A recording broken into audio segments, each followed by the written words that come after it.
G'day folks, just a clip of something that I find very interesting, and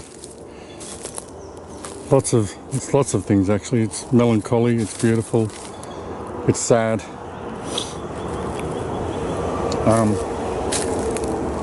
I've never been up this neck of the woods before. The road that I usually take between Sydney and down the coast is being worked on, and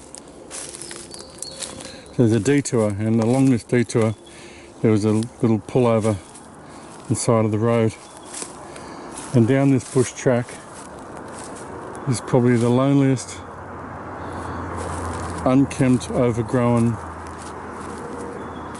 cemetery that I've ever seen, and I've seen a few. So I've just had a little look around, and I'm going to actually show you a couple of the graves that I find most poignant. They are all between 1901 and from what I can see, 1920s. They must have moved the cemetery, built a new one, built a new one, or closer to the town, because this is quite away from a town. So they're sort of post Federation, pre Great War. It would have been still very early kind of pioneer days out here though. A few settlers, small farms. This one here, for instance, William Herbert Towers. It's very faint, but I think that says born 22nd January maybe, 1902, died, I can't quite make that out, maybe October 1902. The little tyke was only, 9 months old. Very much loved. These memorials would not have been cheap.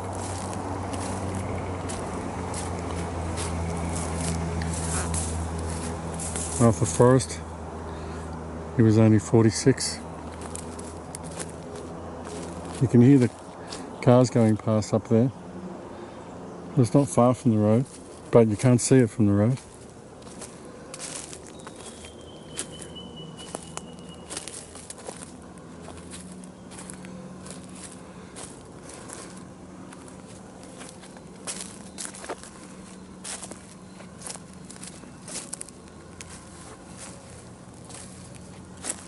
The whole top of the cross here has fallen off.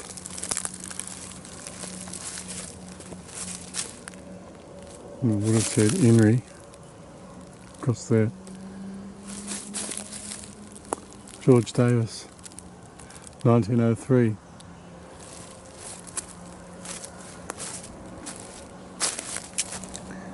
Over here, there are 3 sisters buried at different times.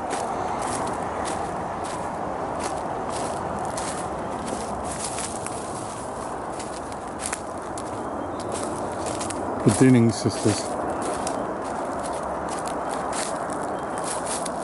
Elizabeth Jane in 07, Catherine in 13, and Mary Ann in 15.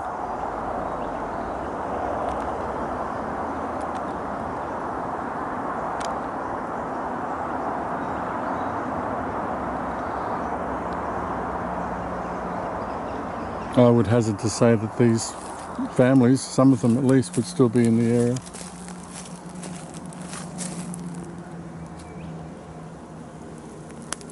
That's interesting.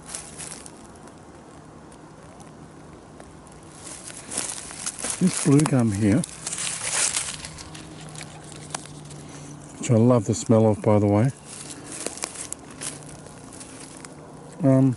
It's what the florists use. But I'm looking around and there is none of this blue gum in the area. In fact, anywhere in the area. I rarely see it unless someone's planted it. That's very strange. Someone's bought that some time ago. Look here.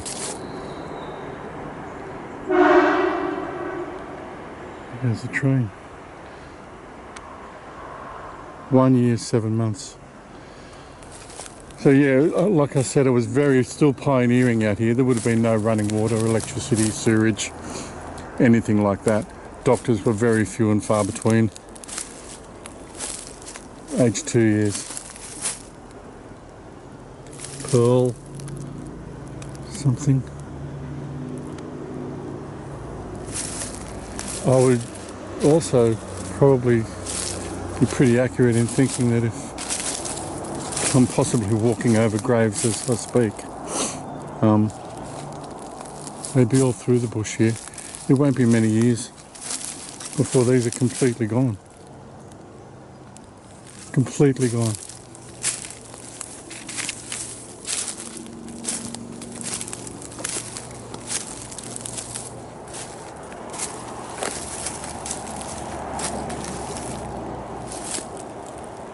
James Ingram and Margaret.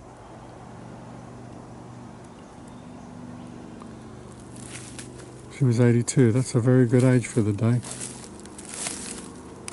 1901.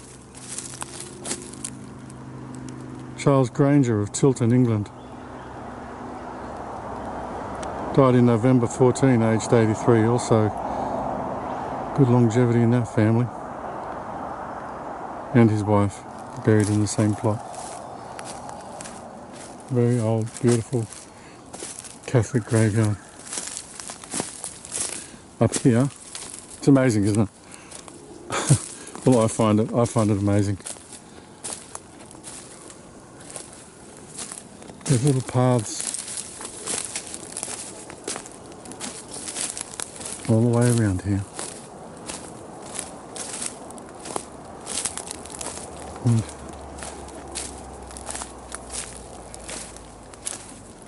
well, I won't follow them too far because I don't want this to be too long-winded. Something's been having a good dig down there. Probably a bandicoot. Look, I'll just show you a couple more. I'm going to take some still photos. The light slanting through the trees here is really nice.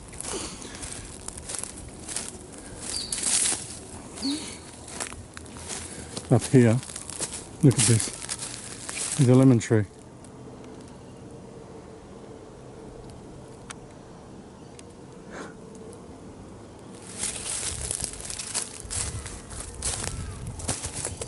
Well, this one's quite an edifice.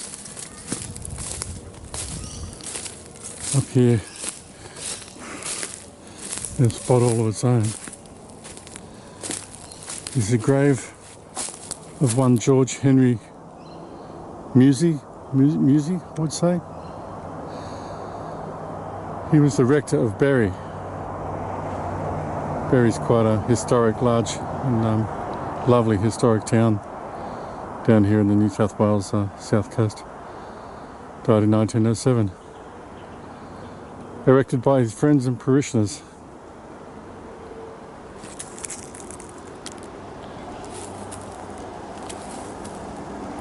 Quite large and falling over.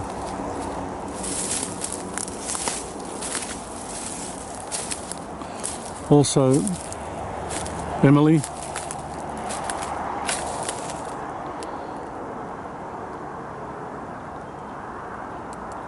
Died 1912. Strange that this memorial is stuck right here in the corner. Sort of offset. There's possibly some religious reason for that.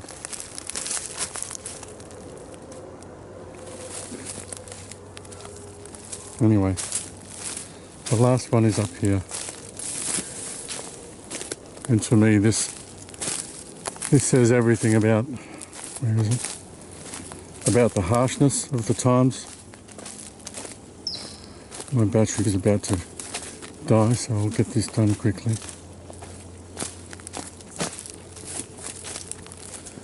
It's just up here near where I parked the car.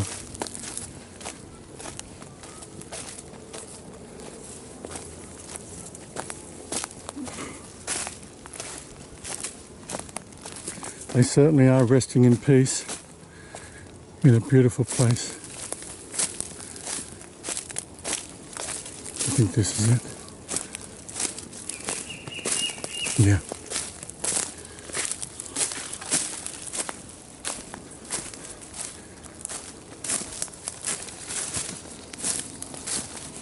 Yeah.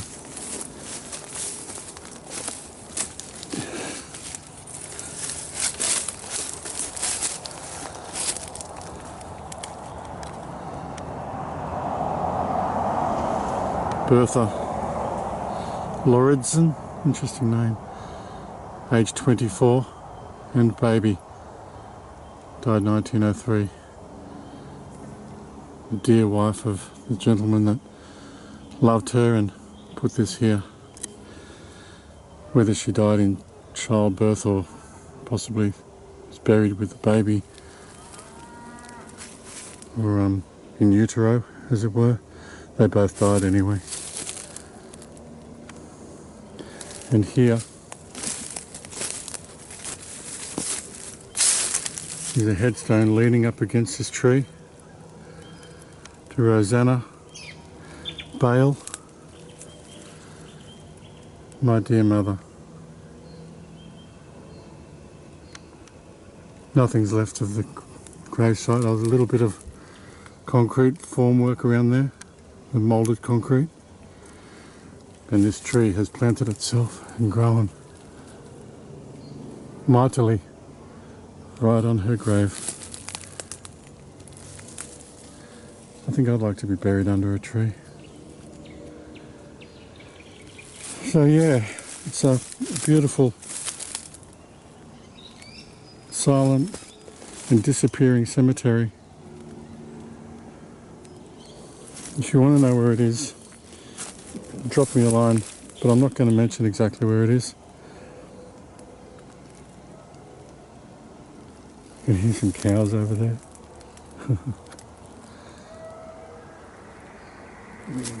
Bull getting excited. Anyway.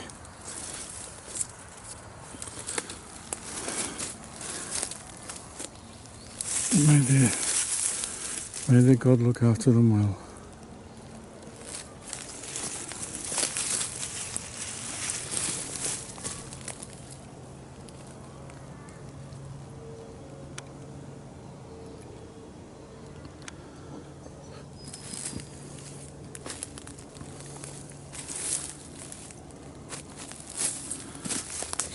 I hope you found that interesting. I think it's a great find, and I love strange little interesting places like this.